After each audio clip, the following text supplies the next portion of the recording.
Hey 507th Okies, Colonel Heaslip here with you. Thanks for sending in those questions that I asked you to. Please continue to send the questions in, especially if they are in regard to what the unit is doing or how we're trying to combat coronavirus here at the 507th.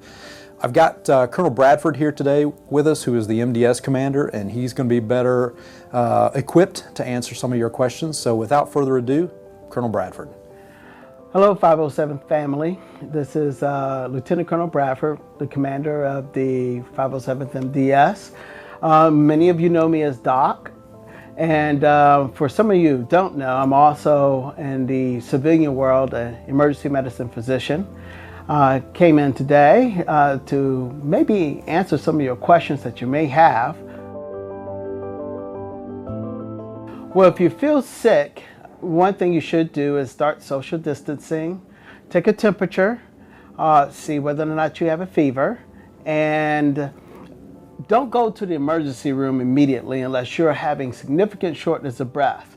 The best thing you can do is treat it like any other virus at this time while at home, and just chicken broth, chicken soup, that kind of thing.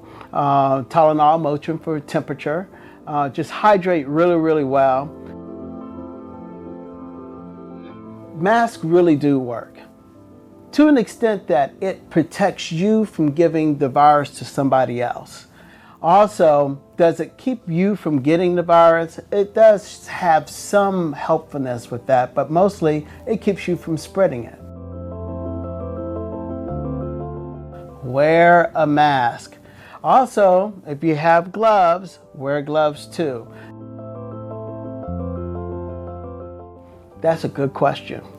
I really wish I had a standard answer for you, but things seem to be changing from day to day, almost from hour to hour, depending upon what's happening in different areas of the state that you live in. As reservists, we come from all over the U.S., so your area might be different from my area. So it's hard for me to tell you when things will go back to normal. Just stay tuned to the information in your local area is the best I could tell you. The way I stay resilient is walking my dog maybe once, twice, 3 times a day now. Going out to the park, make sure you maintain social distancing.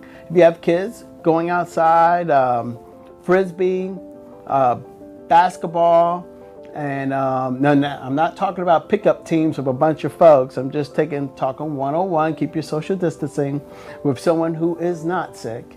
Playing football with your kids. Things like that. Best thing to do also is if you have a home gym, start using it.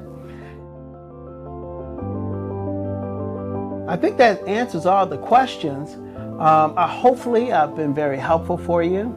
And if you have any additional questions, please reach out to us at the MDS and we'll see what we can do to answer anything that we can. Thank you so very much. And stay safe and stay resilient.